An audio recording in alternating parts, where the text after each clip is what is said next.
I actually like podcasts that just start into the conversation instead of weird intro. But I was like, how to make this more like valuable? How do I create more of a community? If we want to be discovered, here's this new greenfield way. How do you slide into the consciousness of AI where it will recommend your business? If your website doesn't have that stuff on there, it's going to pass you up. So you're going to get passed up. You got to use it. We're going to probably have to start doing like Sudoku, and it's never been a better time to be an entrepreneur. It's kind of like leveled the playing field for everybody.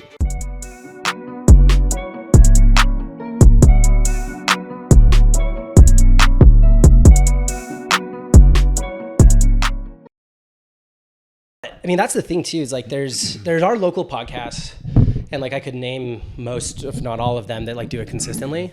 But it's the thing I like it, and like I've never run into someone who hosts a podcast in Salt Lake where it's like, you're the competition, I'm coming, like, yeah. And that's just also just like not Salt Lake. Like it's so much more collaborative than so many other places. But there's few that do it the way I do.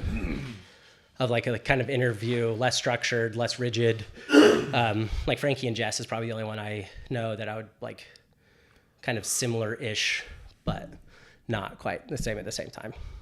But it's been fun. Like like last thing I wanted to do is be the guy in his 30s the white guy in his 30s that starts a podcast, but whatever. Here we are. How much viewership or listenership do you have? There's, I think collectively between all platforms, it's right around 5,000 a month, or just like per episode. So that's like total followers per episode. It fluctuates anywhere from like 700 to 1,500. I've gotten a lot of traction. So I release an episode every week. And then on Tuesday, I do a Tuesday update, which used to just be like, here's what I think's interesting. Here's the guest I just recorded. Go listen to them. Here's the next guest. But I was like, how to make this more like valuable? Because people don't take time to listen to something unless it gives them something. And so now it's been like, here's the top headlines from the last 7 days, or here's what's been going on in the last 7 days, which has been fun. Also just like for my own edification of what's going on. And then I have newsletter that goes out on Thursday, which is what's going on in the next 2 weeks. And then I just launched yesterday Discord, because like that's been my biggest thing, is like, how do I bring people together more? How do I create more of a community? Because like that's been the biggest thing. Like I don't just want to have this thing. You're going to say Telegram. Sign up for my Telegram app. Oh God. I'll give you $500 and you do the trades with me or whatever. How else do we make money in this country besides shady places and faces? But that's a whole nother topic. But Dustin, I'm excited to talk about this because when you first reached out. Are we already recording? Yeah. I mean, there's never like a hard stop. That's good. Yeah. There was one podcast I was on. He's like, all right, are you ready? I was like, yeah. I actually like podcasts that just start into the conversation instead of weird intros and, so yeah. Because I've had those where it's like, all right, everybody, and welcome back to blah, blah. I'm like, this is weird. Like Juju in the morning or something? Like, it's like that radio show's gone. Those, nobody needs that. And if you are that person, great. Love that for you, but no thanks. But then it's also interesting because like half the people I talk to, half of them are like, oh, this is my third podcast this week. Like, just let's go.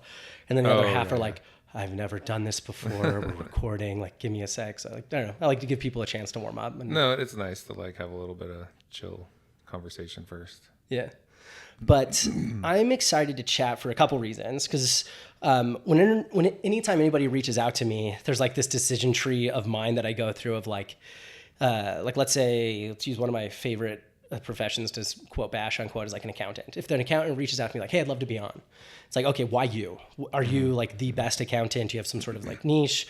Like, why you? And most people are like, never mind, you got me. I just wanted like promo. It's like, okay, that's fine. Yeah. But then if there's also like some specific angle or curiosity, especially, I mean, whether it's timeliness or geographic specificity, then that's one. But then looking at your background, all that you've done with Found for AI, and I totally forgot the name of the other company as I'm saying it out loud, of the consulting. Frips AI, yes. Yeah. I think there's a lot of value to be added because, I mean, in today's world, AI is either a 4-letter word or the greatest thing in the world, depending on who you're talking to. Yeah. And I mean, you look at the jobs in the US and like look at all of disclosures of why people are laying off, and usually AI is a reason. How valid that is, TBD. But I think there's a lot of people who see that as a threat. But then if there's people like me, for example, like I use AI all the time. Like I've probably already opened up Claude 3 times this morning. When I edit, I use it all the time. Yeah. I use it to help brainstorm when I'm thinking about things. Like it'll never be the thing that I use to do one thing specifically, but it'll always be part of my workflow in getting things done, brainstorming. I mean, creative things. Yeah, and it's not going anywhere. No. It's the fastest adopted technology in the history of the world. Yeah. I mean, like maybe the wheel. I don't know. Yeah. Which there's a pretty good amount of time between those two. So I'd say it's there. But I mean, would love to kind of hear a little bit about the companies that you started around it, and then want to go back to the kind of the stories of how those started. And then we can kind of circle back to like what it means, how you can help people who kind of have this big question mark of AI and what it means to them in their, whether it be their livelihood or their personal life. Yeah, I mean, like, so I've been in IT like my whole career, like literally straight out of high school. I didn't go to university or anything like that. And like, I worked for the Department of Technology for the state for a while. Cool. And then I left there. Is that how you know Heidi? I don't know. She was the CTO for the I thought there was a mutual connection. Anyway. It could, I don't know. It's been a while since I've been there, but anyway,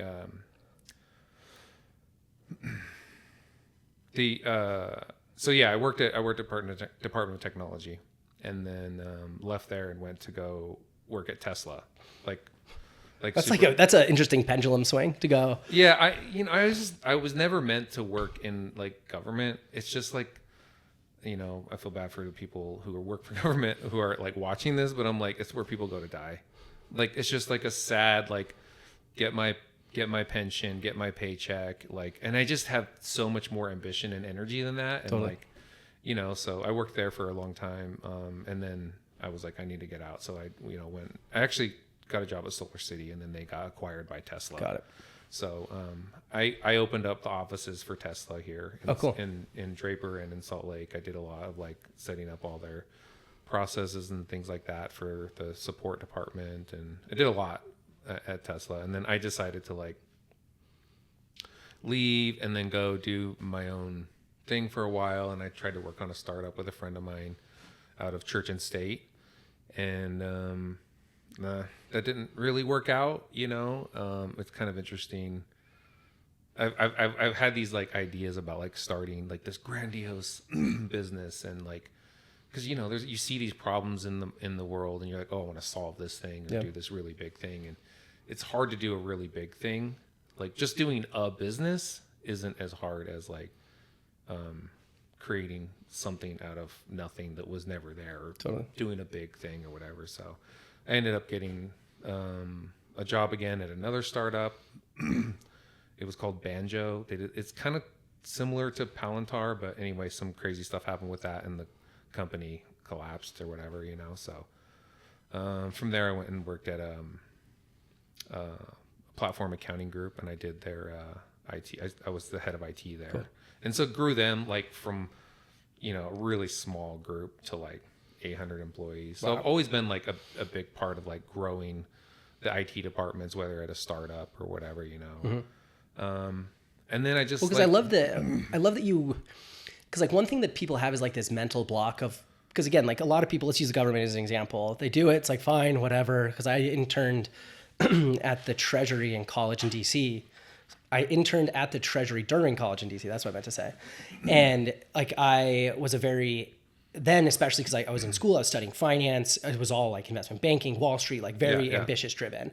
And then I go work at the Treasury, and I'm like, we're doing another 2-hour lunch, and we're going to stop by like the mall again, or we're going to like, it was just not a lot of pep in people's step. Nobody really cared, for lack of a better term, which was fine. Like, I'll never fault someone for being like, hey, I'm just here to get a paycheck. I don't need to have this amazing story experience. Like, there's other things in my life.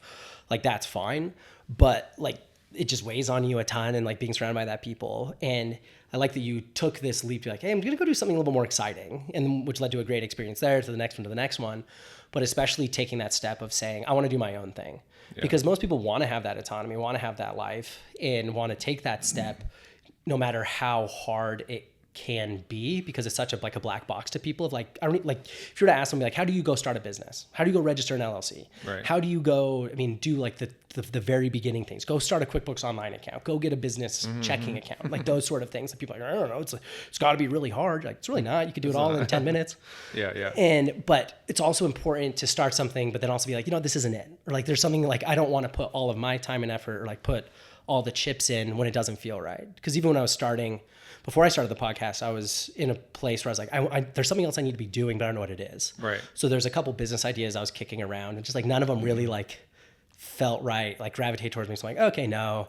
And like, long story short, it wasn't until I was recording the first episode after I'd put like 6 months of work into this, where I was like, this isn't the end goal, but we're on the path that we need to be on. Yeah, for sure. And so I'll always champion people who are like, I'm doing something, this may not have worked, but at least I'm being actionable. Yeah. And it's like, and so I left that accounting group, like speaking of that, and I was just like, I want to like, AI was like really starting to take off. What year was this? 23. Okay. That tracks. Yeah. So like, it was like people were starting to use it, and like, but like they weren't telling anyone they were using it, because they just wanted to like look like they were like really smart and like, but it was starting to take off, and I was just like, I want to like go do my own thing. And I just, and I didn't really know what I wanted to do, but I just like, I was like, I just quit, and I was like, gave myself a little space to like figure it out. And I was like, I want to create automations and stuff for small businesses, things that like are, taking them a lot of time, and then like I can automate it and then give them that time back. And then, just help small businesses like that. So I decided to make this company called Frips. And there's no reason for the name other than it was a 5-letter domain, and I was like, those are hard to come by. And, I was going to ask where I like GPT like a ton of different names, and every single one of them were taken. Of course. And this one wasn't, and I'm like, this doesn't mean anything, but it doesn't matter. It's a 5-letter domain, and like those are hard to come by. And I was like, I mean, most tech like startups these days, it's like, why'd you use it? Like, I don't know, limoncello or whatever. Yeah, like whatever it is. Yeah. Doesn't matter as much as people think. Yeah. So I was just like, all right, I'm going to do this. And I still didn't really know what I was. And I was kind of like, oh, I do everything AI. I'll help you solve all your AI needs. And it's just like, I was trying to like hone it in on like, I'll help small businesses do these things. But like, I was kind of like the everything AI. Like, I'll do whatever. You tell me what your problems are, I'll solve it with AI.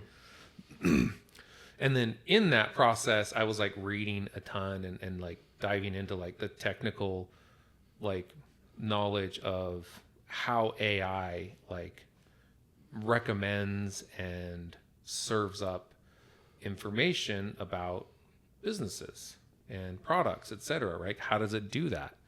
And I like got super into that, and then I started putting that stuff on my website. Put on these AI visibility layers, etc., and started building that out.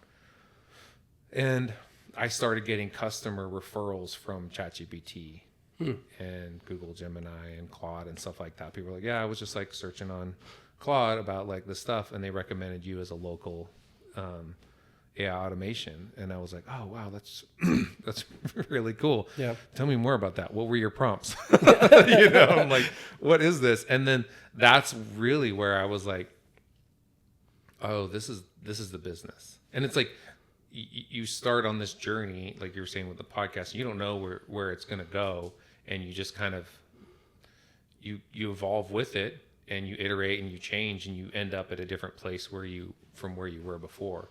So and from that point on, and that was around like August of last year, I was just like, that's where I founded Found for AI. Cool. And I was just like, I want to help businesses get found and recommended by AI. Yeah. And those are like two different tiers of it, but like I like really dove into understanding how the AI brain works to like make that happen. And that is really exciting. It's like a niche area, like that everybody needs. Like everybody's, if you're even just a decent business, you're on Google, like Google Business Profile. You have like a Google Maps. People can find you, and then you work on your SEO. Because that's what I was gonna say is like what everybody knows for the past let's call it 15, 20 years is SEO. Go on Google, optimize things, know what your keywords are, have links and backlinks. I mean, have everybody post everything. And like, that's kind of been the playbook, and people have been able to do that for so long. And especially when Meta stopped being able to track things on iPhones, and like that took a hit to that. And a couple other things that kind of made a lot of those things that used to be so automated. Because again, like, I mean, marketing in a nutshell in any business, you're trying to find more. Right. And that's why people have invested in it. And it hasn't been until, AI optimization and AI search optimization that it's people are like, oh, here's this other channel that kind of breaks away from this behemoth of Google. I mean, Google still does it. I mean, that's why if you search in Google today, the top section's always like the AI answer. Right. But also, I mean, I've replaced 70 to 90% of my things I would usually go to Google for are now just it was ChatGPT, and now I've moved over to Claude because I found it's a lot better. Yeah, but it's been interesting to see how it's been like, oh, there's this whole like change in even like the last 3 years since 2023, since you really like dove into this, where this whole behavior change has happened. And now this cascading strategic business lens, especially in marketing, to be like, oh, if we want to be discovered, here's this new greenfield way that like a lot of people don't necessarily know how it works, but it does. And they need someone to be like, help me understand this better. Because even if they get their first customer, they're like, hey, how did you find my accounting firm? Like, I just need an accountant and said I need an accountant near me in Lehigh, and you came up and we're talking. Yeah. And to that point of like the SEO, and like it used to be like keyword stuffing and trying to like you said, the backlinks and doing it's a really, really big business. But it's evolving so fast. And like, if you're not on like AI is the fastest adoption ever of any technology, but also like user behavior is shifting, and it's shifting rapidly. It's shifting rapidly to their AIs. And they're not just like, accountant near me, tax accountant near me, like stuff like that. They're having a conversation with it. It's their therapist. It's their business advisor. It's everything, right? And so like, how do you slide in, like I call it sliding into the DMs of the AI, right? How do you slide into the consciousness of AI where it will recommend your business, right? And like the SEO stuff that you mentioned, like I think of it like the phone book, like everybody was like, oh, you got to be on the phone book, and my dad had like a phone book ad in like the 90s and stuff like that. And it was like so expensive and so important. And then like, for like a decade after Google, we still got those phone books, and we just put them in the recycle bin. And like, that's kind of where we are. Like, it's like, there's like a huge shift. There's people that still apparently flip through the phone book, or still thinking like that SEO like really matters. And it kind of does, but it's like drastically drifting away of that. And it's like, do you want to be in the phone book, or do you want to be on the internet, right? Like, or do you want to be in the Google SEO, or do you want to be in AI answers? Do you want to be in an AI consciousness so you get served up first? Yeah. Because that user behavior is shifting. Yeah. And what have been, because I like that you had this journey part of it where you're like, all right, I found my website that ChatGPT helped me find, because it's one of the few 5-letter domains that I can find that like is coherent. Yeah.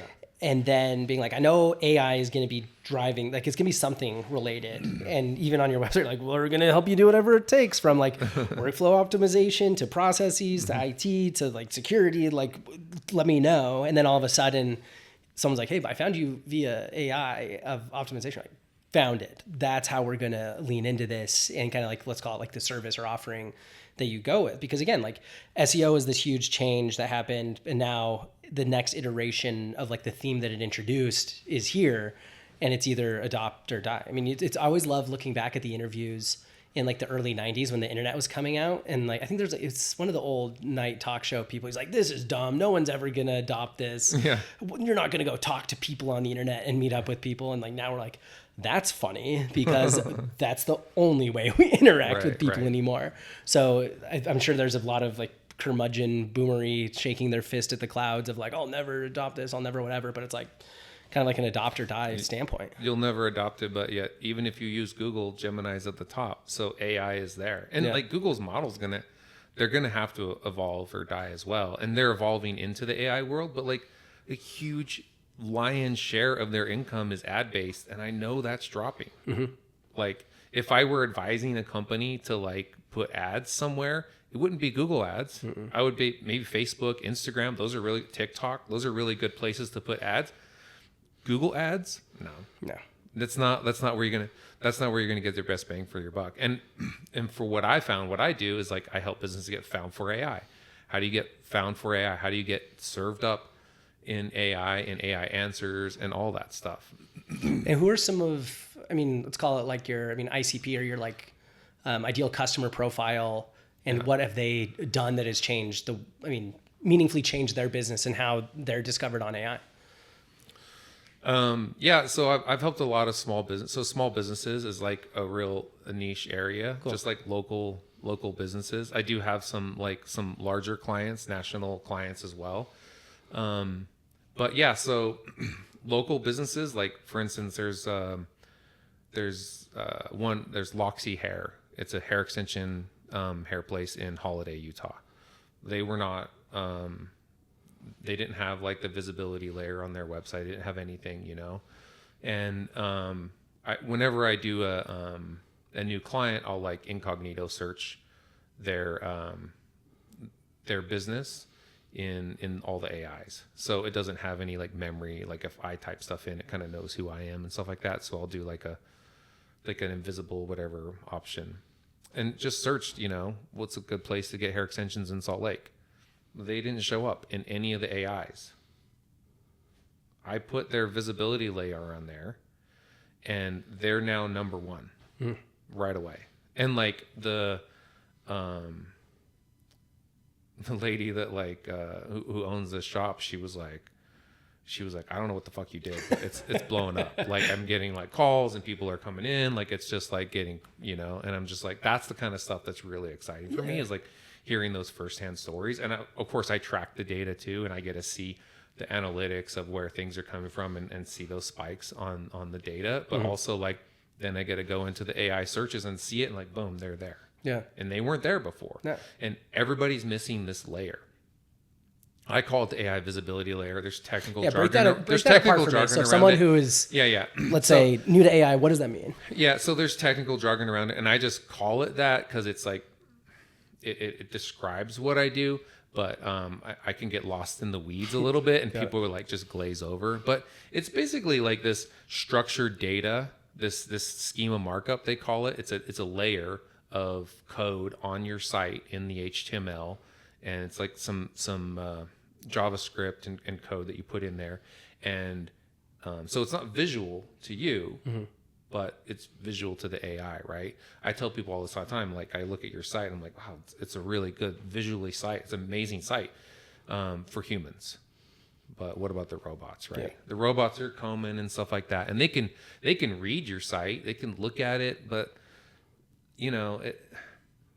even when a human looks at a site, we like see the picture and we're like, oh, there's people here, there's a bar, okay, there's a calculator, okay, maybe there's taxes or whatever. We're surmising things together. Maybe we'll read the blurb at the top and kind of figure it out, When we put this visibility layer on there, we tell it exactly, this is what you are, this is what you do, this is who you serve, this is what your ideal customer is, this is how much you charge, this is your business address. We put this stuff right there. So it goes to your site, it knows who you are immediately. Yeah. And it doesn't have to guess, it doesn't have to hallucinate, it doesn't have to like pull keywords from other sites and try to figure out what you do. It knows. Yeah. Like right away. And that's like the base layer that we put on the site to like get you immediately surfaced. So when AI combs you, it knows exactly who you are. Because I think that's because like I've built my fair share of websites, help people build websites. As anybody in the world has experienced my fair share of websites, especially like business related ones. And it's interesting because you like talk to people like, I put together the perfect website. It's like it flows with our brand guide. We have the perfect about us, pricing, testimonials, FAQ, like fill out forms. So like that's all great, but all that experience matters is once they are there.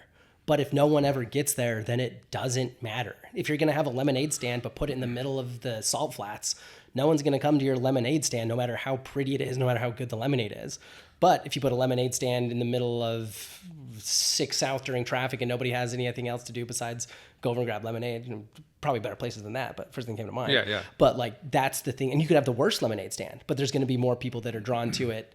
And so it's like, I almost think of it as this, because I like that comparison you had of the website you build is great for humans, but for the people for the bots that are actually putting in front of people and recommending it, they don't care about the color palette or font choices. Right. And I mean, it needs to be congruent for sure. You can't just put like this hidden data layer, or not, like hidden to humanize data layer on your site and then just have nothing on your site. It does need to have some congruency there. So you do need to have, you know, decent copy that's going to authenticate the same thing, right? Mm-hmm. But let me tell you this other thing though, like why this is more important than people even realize is these AIs are going to your site, right? They're AI agents.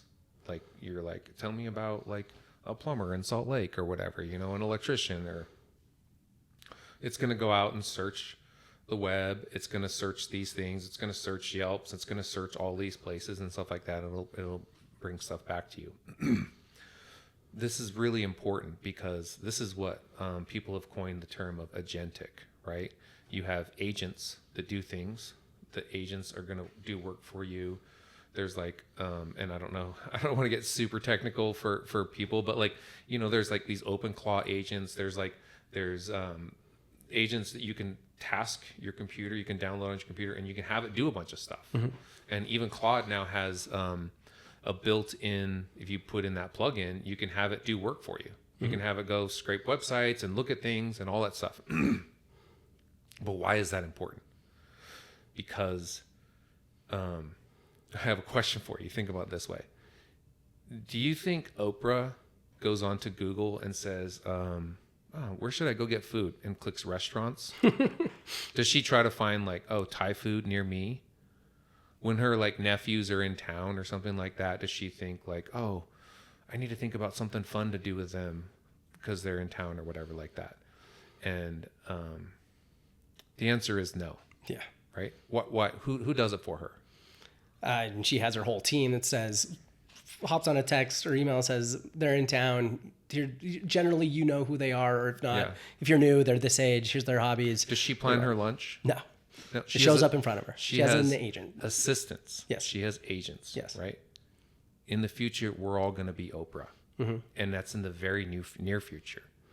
These agents are going to have access to our email. Like there's apps already out there built for it. Claude is going right for it. The guy that developed OpenClaw was hired by Sam Altman for ChatGPT. Like these, and OpenClaw was one of these really early agent systems where you gave it access to your computer and just goes out and does all kinds of things.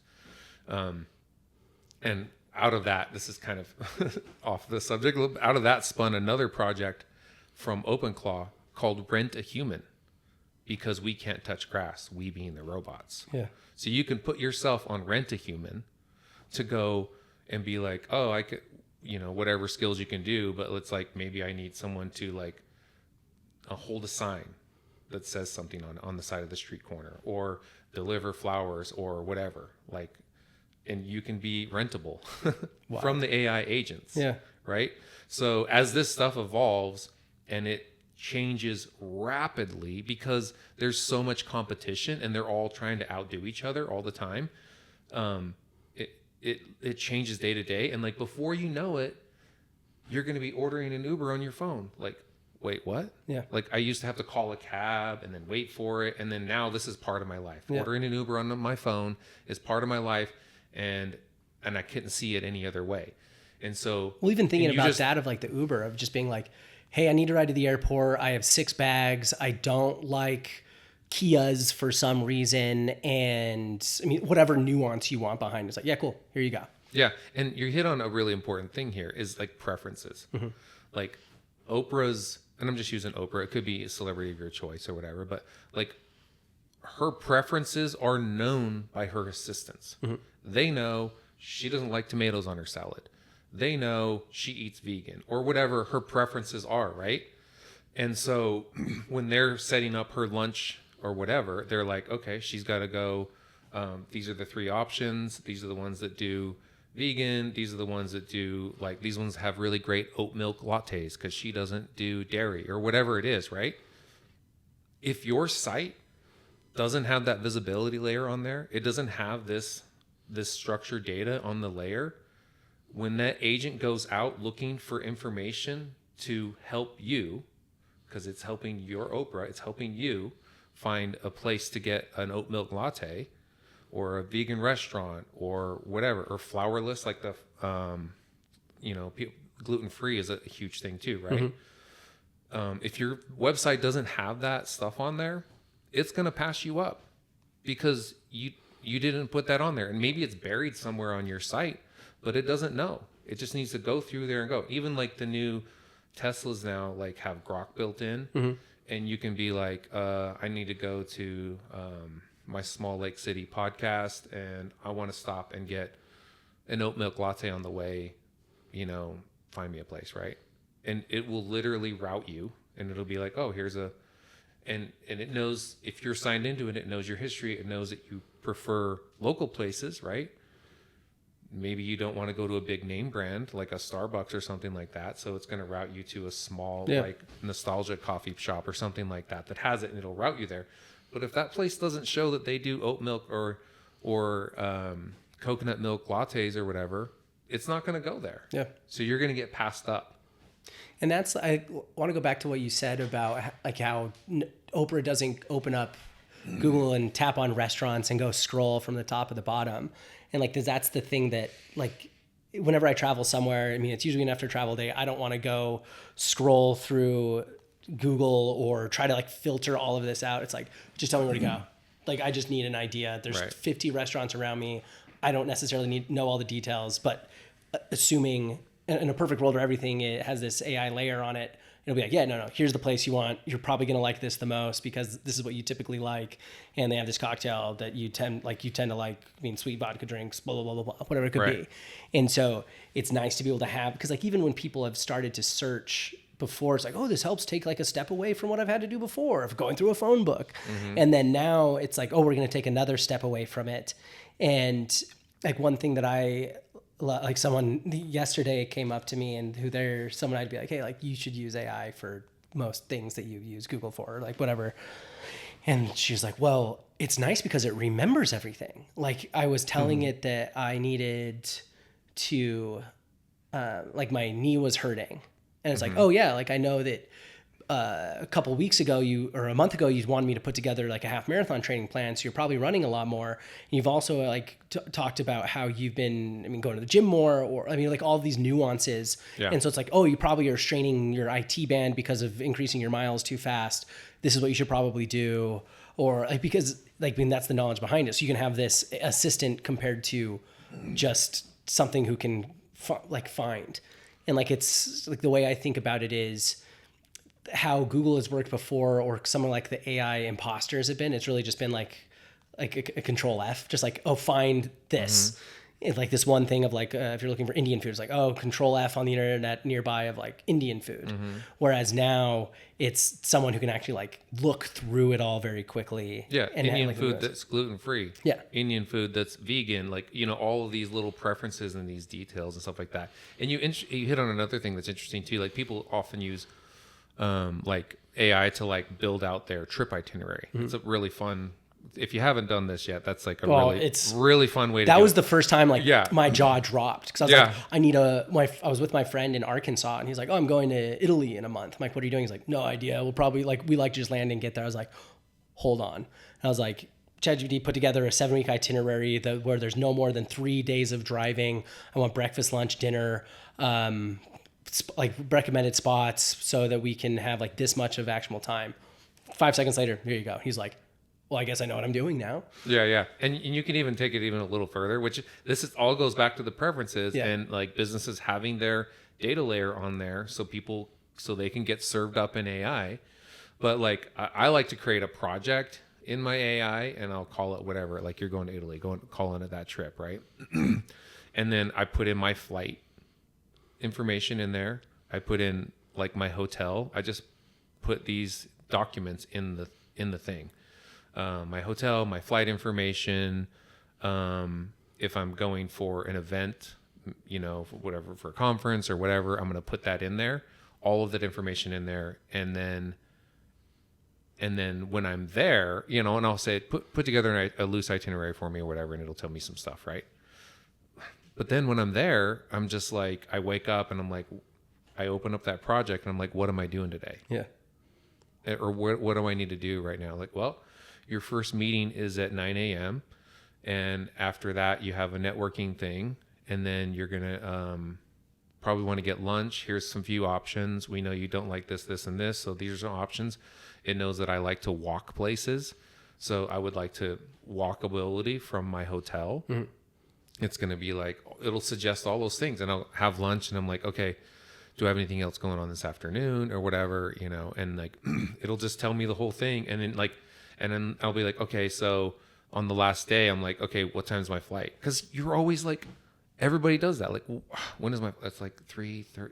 I need to be there an hour. What? And you're doing that calculus in your head, and you're like, and you go to the email, you find your Delta receipt, and you're like, okay, it's 3:30, and okay, I need to be there early, whatever. But and you had to go find that email again, right? But I just opened up the project. I'm like, when's my flight? And it's like, your flight's at 3:30. You probably need to get an Uber by 1:30 because of traffic and getting there an hour early. Yep. Like, and I'm like, okay, boom, I'm set, you know.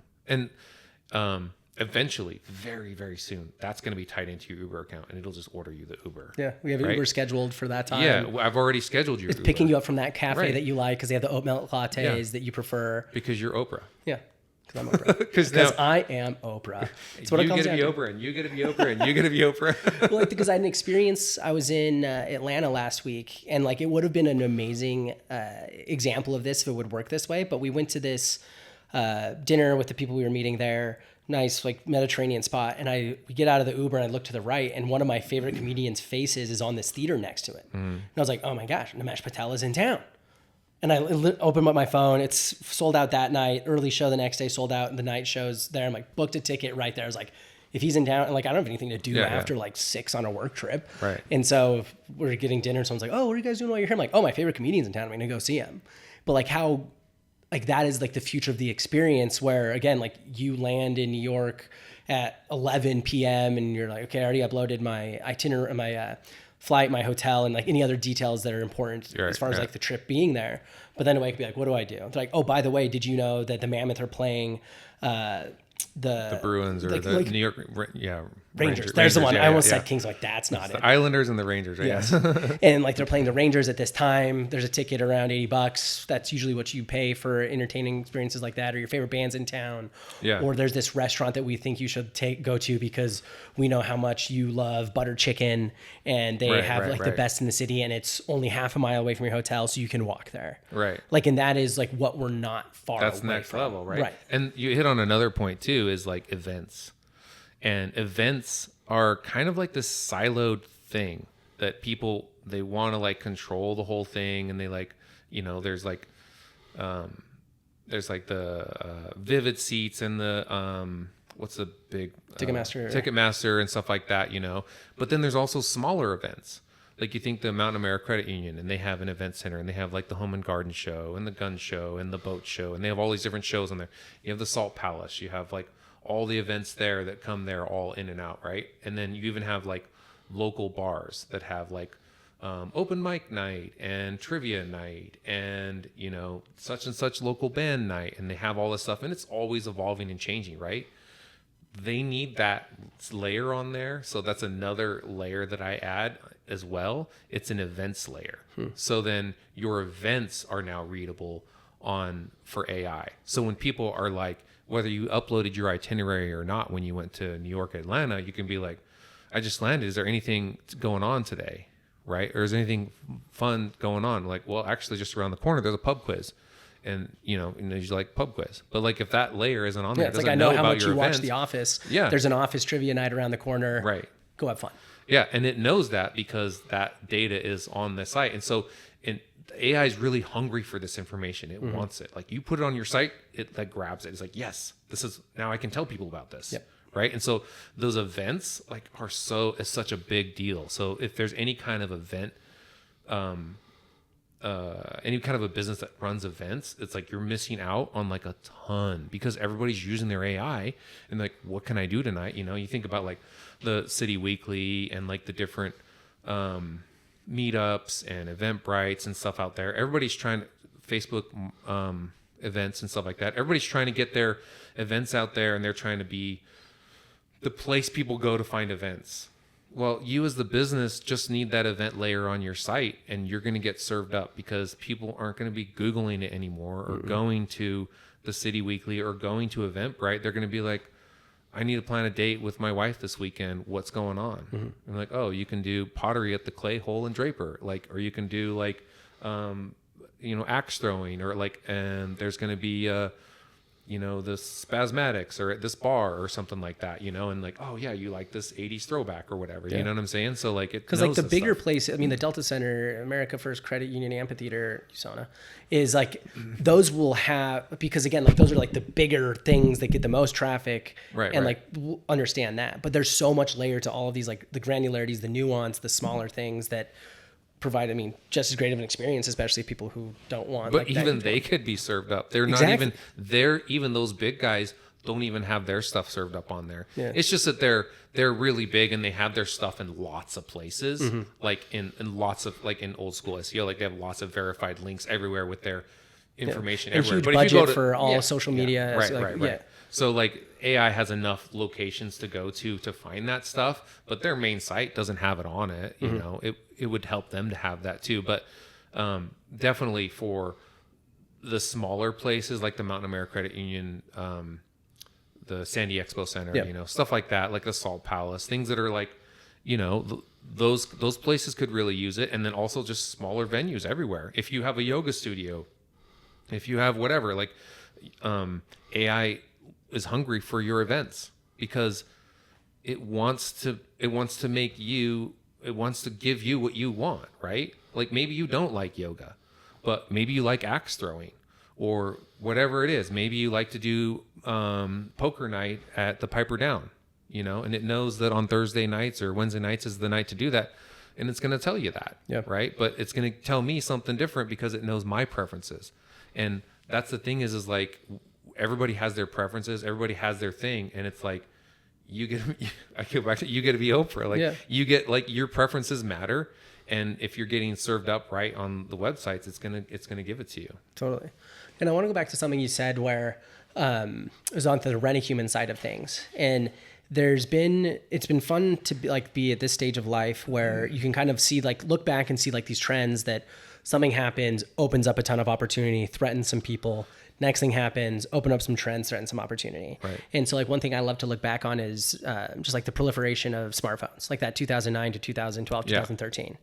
And like the one I always go back to is Twitter, where I remember I got my Twitter account 2007, 2008, when I was sitting on a desktop. I'm like, what's everybody doing? Like this, nobody cares. You're all sitting in front of a computer. It's just like random opinions and thoughts while you're at your computer. But then enter smartphones and you can tweet from anywhere. So now you can live tweet a jazz game. You can live tweet a concert. You can, if you have that thought instantly, you can do it right there. Yeah. But then also things that like the gig economy is something that popped up so much from that. Because all of a sudden, you can go be an Uber and a Lyft driver, or you can go DoorDash or Uber Eats, and you had all of these opportunities. And so thinking about AI right now, where there's so many people who feel threatened by it, how would you advise them to think about it or take advantage of this, and really championing this is more of like a boon or a boost than like this detriment to their existence or threat of life? Embrace it. Like you have to embrace it. You have to use it. Like, we were told in school, like, you're not going to use a calculator, so you need to be able to do it in your head or whatever like that, but like, you need how to use the calculator, like, or like, you're not going to be able to have this information on your hand. Like, you need to like embrace it. Like, don't be afraid of it. I have a lawyer friend that's like literally just found out about ChatGPT like a month ago. And he was just like, this is amazing. It helps me make my briefs and do all this stuff. And I'm just like, you're just finding out about this? Like, you got to use it, right? Like, there is the dystopian fear of like, you know, all of our jobs are going to go away, Skynet. you know, right? And then we're all just going to be eaters, right? So because we don't have jobs and we're going to be getting some UBI or something. I don't know. Like, I don't know what the future is, but I know right now, like everybody should be using it. We should be understanding it. We should be using it. We need to learn how to use it and take advantage of it. You know, I mean, like there's studies about like, oh, if you use AI, like your brain isn't as strong and stuff like that. And I don't think that those are necessarily wrong. I mean, they're kind of really small studies. Yeah, I think there's nuance to it too. There's some nuance to it, but like, we used to like work in the field and we don't anymore. So what do we do now? We freaking work out because we need to, and it helps our brain, helps everything work better. We can handle because we need to, because we used to do that and our bodies were meant to do that. The same goes for our brain. Like if we start outsourcing AI to do everything, we're going to probably have to start doing like Sudoku and Wordle and all these things and doing brain teasers. Oh, I do New York Times games every morning. I need mental simulation. We need to do that stuff. I mean, I still use my brain. I use my brain a lot in tandem with AI and stuff like that. But like, I do think at some point it's gonna do it all for us, and so we will have to like work out our brain just like we do our body. Like so I think that's going to be some part of it, but you need to embrace it. You got to like use it as much as possible. Like just ask it those questions, and like you'd be surprised what it can do. Like people don't even know that like Claude is blowing my mind right now. Yeah. Like I've kind of switched over from ChatGPT. I still have a ton of like business work in this one. I'm trying to move it over. Yeah. It's hard to switch because it has all the context. Yeah. I'm like exporting and like, but Claude just added this plugin for your browser and it can do so much for you. And ChatGPT has the Atlas browser, which is kind of trying to do the same thing, but it's really clunky and doesn't work very well. Claude was just like, we'll just plug it into Chrome. Everybody has Chrome. You don't need to download anything new. And it's working really well. So like, doesn't matter what you do. If you work on a computer, I'll just say that like you can use AI for it, you know? Yeah. So. And that's what I found a lot of is, I mean, to claim that AI is taking over our like decision process or replacing like our brain power is something that's happened for so long. I mean, everything from social media, ads, Google, I mean, they're literally saying, oh, if you thought about this, or even like opening up Spotify, like anything, it's going to try to push something on you. And like, there's people who, I mean, especially talking to my friends who have kids who are like in high school where they're like writing entire paper, where it's like opening up ChatGPT and be like, I need to write a paper about Alexander the Great that needs to be 2,000 words long. Like, probably not the best use and doesn't use your brain power. But if you're someone who it's like, hey, I need to write a paper, I've read this book, like I need an outline to help me think through this. Here's the key parts. Okay, here's the outline. Oh, I think we need to add a part about this because it's an important part. Right. It's like using it as a companion, not a completely outsource. I think like that's how I use it a lot. Yeah. Especially where it's like, I mean, I'll write an email, I'll be like, it's good, not great, copy, paste. Here's the person it's going through. Here's the general tone we want to have. Spits up something that's, right. I give it the 80%, it gives me the last 20. Yeah. And like, thankfully going back to like the hallucinations and things that used to like, be like, oh, I can't use anything that comes out of this because I almost have to take it from what it gave me, like a 30% now to get the next 70%, where now it's probably closer to like 70, 80, 90%, which makes it a lot more beneficial, especially when, I mean, anybody who consumes a lot of data for their job and has to like give an output, I mean, that's going to save you a ton. I mean, the amount of times I'm like, here's a spreadsheet. What do I need to know about this? Or here's my role. Here's what I need to get from it. Give me 20 bullet points. It's like, cool, here you go. And it's only as good as the prompt you give it. And if you're lazy about it, you're going to get AI slop. Yeah. And like, we've all like seen that online. People like, somebody's never posted more than a paragraph, and then they do their post and it's like this long and there's M dashes all over it. I'm like, this isn't you. Yeah. Like it would be more informative for me to see what your prompt was. And like, that's like really like when I do, I mean, obviously I use AI for everything, but like, I'm like very specific and I have very specific instructions. I'm like, don't change my words. You know, you can correct my grammar. Don't change my words. Yeah. Like I want to keep me. Like, you're not me. I'm me. Mm-hmm. Right. So my assistant, because I'm Oprah, I'm like, you're not going to just write. And if I don't care about it and I'm just like, send a text or whatever, or do a short email that I don't care about, then that's one thing. But like, if it's content I'm putting out in the world, I want it to be mine. Yeah. You know? And so I think that's really important. Another thing you mentioned about like was like homework, and early on, I remember kids like doing that too, right? Just having it do their papers. But I think one of the best things that's come out of AI, and this just is near and dear to my ADHD heart, is like no homework. Like, why are you doing homework? Like, your school 6-8 hours a day. Like, if you don't have homework, they're not going to be cheating, because they're going to be sitting in class and they're going to be learning from you, the teacher. Yeah. Like, you don't need to do 6 hours of work in class and then come home and do 3 more hours. Yeah. So ending homework is probably the best thing that came out of AI. I'd sign up for that. Like you just know they're going to cheat and do this. Like, might as well not. Yeah. Okay. Just learn it in the class, or we're going to do an essay in class together in class, and we're going to learn how to do it in class, and you're going to type it in class. Yeah. So, you know. Interesting. I mean, where do you see, I mean, because you're someone who's very ear to the ground, AI, and like consumes a lot of the minutia that a lot of people don't pay attention to. But I mean, what excites you the most of kind of the next phase that's coming out that people may not be aware of? It's kind of like what we were talking about, the agent world, like having it like do things for you. You can do Claude co-work. It'll like do work for you. I'm not a coder. I've never been like a coder, but I am now. Like, I'm learning things. Claude Code. It's amazing. Oh yeah. It's amazing. Like, and like, if you have an idea, like the thing I love about it is if you've ever wanted to do something, it's never been easier. oh, you know what? Speaking of that, I saw this thing recently, and it's like a thought that had occurred to me about that. Like, it's this, we have entered the time of the expert generalist, right? So like, it's never been a better time to be an entrepreneur, because like in the past, when you wanted to be an entrepreneur, you had to do a lot of things and know a lot of things, and like now you can either learn it, you can probably figure out how to do it with AI, and you can just build it yourself. Yeah. Like, and so I know Claude Code's like $125 a month, whereas if you're going to go hire like an engineer, for example, that would have costed you thousands. Right. And you don't even know what you're necessarily going to get. Yeah, and so like society used to reward like good grades and like sit in class and stare straight ahead and do all your tasks, and if you could do all your tasks and everything perfectly, then you're going to be a really good cog in this wheel. But with AI, it's kind of just been like, it'll help you do it. You know, you could be a C student or whatever, and you can just like figure this stuff out, you know, and like you can just do it. Yeah. Everybody can just do it now.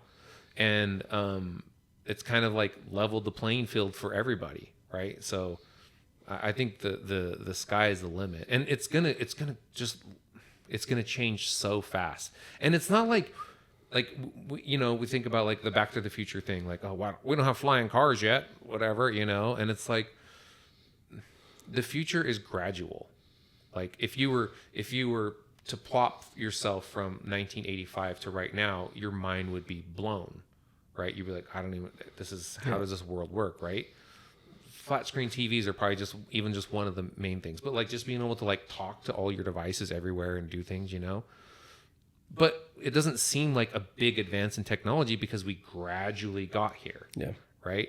And it's that gradualism that like slowly just puts you there, and you're like, I don't see a difference. I don't have flying cars and automatic laces. Yeah. But it's like we are gonna integrate all those things in our lives and not even know that it's there. Well, and I love sci-fi as a general, like as a theme. I mean, in like media I consume, love reading sci-fi books, sci-fi movies, whatever. But like the two that always come back to me is like 1984, where they talk about how everybody walked around with these like I think they even call them beans in their ears.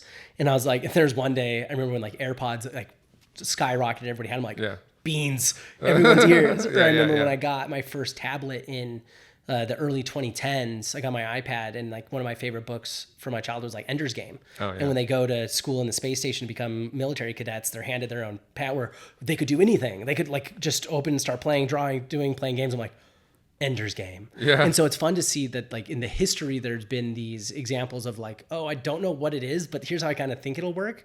And then it happens. And like, but I do like that gradualness behind it, because it's not like we're going to just have flying cars and they're going to be completely adopted in 5 years. I mean, even just think like cars in general, I mean, it's taken I mean, Tesla's the easiest example of Right. like within the last 15 years, it went from, okay, here's an electric car to here's an electric car with like smart features to an electric car that can drive itself. And then now can use AI to like, so it's more gradual than we think. It's incremental. But like Yeah. the easiest thing is like software because it doesn't require like so much of like that human in the loop or human interaction or someone to physically do something, which is why we see it take off so much faster than a lot of things. Yeah, and you're asking me where I think it's going to go. I mean, like it's like literally, you have Alexa now has the AI built in. It's different than Google, right? Siri's like the last like holdout that they haven't like they're all let me ask ChatGPT. It's like but you know, OpenAI is working on a device, some kind of a listening visual device. It'll see what's around you. It'll be like a pen or something, and like very soon, like it's gonna know everything, and you're gonna be in that world where you don't have to order the food. It's gonna know that you need milk because it's gonna know what you ordered. It'll have like a little thing inside It'll your see refrigerator. that you grabbed the milk when you went to the grocery store, saw the expiration date. Yeah, and it'll see that like the last time you put it in the refrigerator, it's low. Yeah. And it's going to order it for you, and it'll have it delivered by every Monday morning. A robot or here's whatever. the list of groceries we think you need. And you don't even just know say yes to order. Yeah. And it's just it'll just send it, right? Like, and it's like, and then you'll be there, and you're like, I don't have a flying car, and like your whole life is different. Like you don't schedule anything; it does everything for you. Like, and like that's where we're gonna get there, you know. And I don't know. They're all like a lot of jobs are going to go away. Like people like predict this and stuff like that. But I think we're going to evolve and do different things. I don't know if it's some version of UBI or something that's going to happen in the future, but like, you know, I'm an optimist. I'm excited about the future. I think it's very exciting to be a part of like, you know, where we are right now and like, and seeing AI and everything evolve. No, I agree. I've seen how much it's impacted me and helped me be, I mean, not just like a more efficient me, but it helps me just like get time back in the things that I want. Because that's like one criticism is people like, I don't want AI creating AI slop to go on Instagram. I want it to, or like, I don't want it to create art. I want it to like do my laundry. And so it's like, yeah, but there's also so many things that we don't realize how much time they take as a process of our life that it can, again, like that agentic flow can do. And we're like, cool. Well, now I have time to do more of those things that I do want to do to time management. Yeah. The robots are coming though. Like if I can have a robot to do my laundry and the dishes, it's insane. Like it'd be so nice. There's a company based out of Florida that I can't remember the name. You'd know it if I said it, but it's like, yeah, here's all the groceries, put them away, and just like, yep, here you go. Here this all goes. Open up the fridge, this goes there. You're like, cool. Even just like laundry, we have laundry machines, which have like revolutionized laundry from the old school way or whatever, right? But like you still have to take it from the wash machine and put it in the dryer. And then you have to take it from the dryer, put it in a basket, and then you have to fold it, and then you have to put it away. Like that's just so many steps. And you could it might take the robot 3 hours to do that because it's slow. And I could do it in 20 minutes. But I don't have to think about it, and it's done. Yeah. Like I'll pay 20 grand for that robot. Yeah.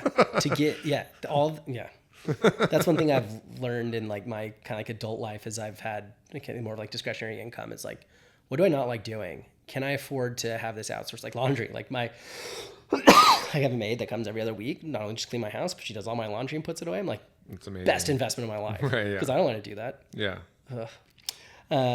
Anything else you want to make sure we cover? Yeah. I like helping people and helping businesses, and like it's just definitely something that is near and dear to my heart. So helping like small businesses get found for AI, like, you know, it would be really great for me to help people. So that's like I just get passionate about the subject. Yeah. I mean, obviously you can tell like anything AI, but like really just like helping people. You know, I've been in IT for so long. It's just like I'm always solving problems, you know, and like it's kind of just a cool thing to be doing right now. I mean, especially when you can have these people who, I mean, yoga studio, it's like, my classes are empty. I don't know what to do. It's like, let me help you with this. And they're like, we literally haven't had a class that wasn't sold out in the last month. Yeah. Let me turn that switch on for you. Right. And so it's fun to be able to have that, like, I don't want to say like godlike power, but like being like, I can help you with this. And right, it's something that I can do and can make such a big difference. But want to end with the 2 questions I always ask people at the end of each episode. Number 1, if you could have someone on the Small Lake City podcast and hear more about what they're up to and what they're doing, who would you want to hear from? Interesting. Who would I like to hear from? Probably, I don't know, like I'm a hockey fan. Probably Ryan Smith. Yeah. I don't know. Like that'd be cool. Working on it. Honestly, like I'm close. So one of my friends who's on, I think it was episode number 3, he said, I mean, you're not the first person to say that, but I'm closer than I've ever been, and it's looking optimistic. Yeah. I mean, I'm a huge hockey fan. I'm a huge fan of the Mammoth. Like it'd be really cool. But And he's someone too, like, it's the ultimate, like, it's a Lil Wayne quote of like, real G's move in silence like lasagna. And he's someone who, like, if you'd be like, hey, what's he working on now? Like, what is, like, thematically people could say it's like, oh, well, there's the MLB team we want to do, or there's the whole like power district we want to revamp. But like, even with the Mammoth, it was wild that like one day randomly there was like a tweet of like some news story breaking, like the Coyotes were just told that they're probably moving to Utah next week.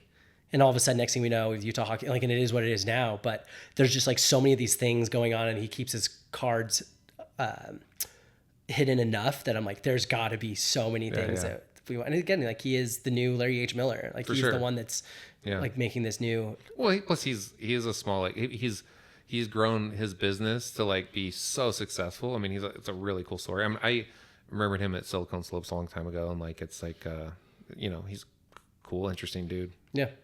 Good guy to talk to. Yeah.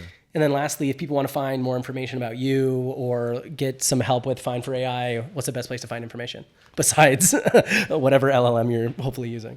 Yeah, you can go to foundforai.com/playbook, and I'll give you the free playbook if you want to do it yourself.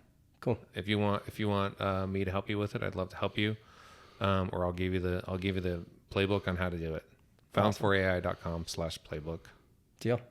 Dustin, this has been great. It's been fun to hear not only like what you're doing and how it's helping people, but just like your general like excitement about it. Like, I can tell it's something that you thoroughly enjoy, are optimistic about it, and something that's going to help us all in one way, shape, or form. Yeah, I appreciate the chance to come on here and chat. So it's cool.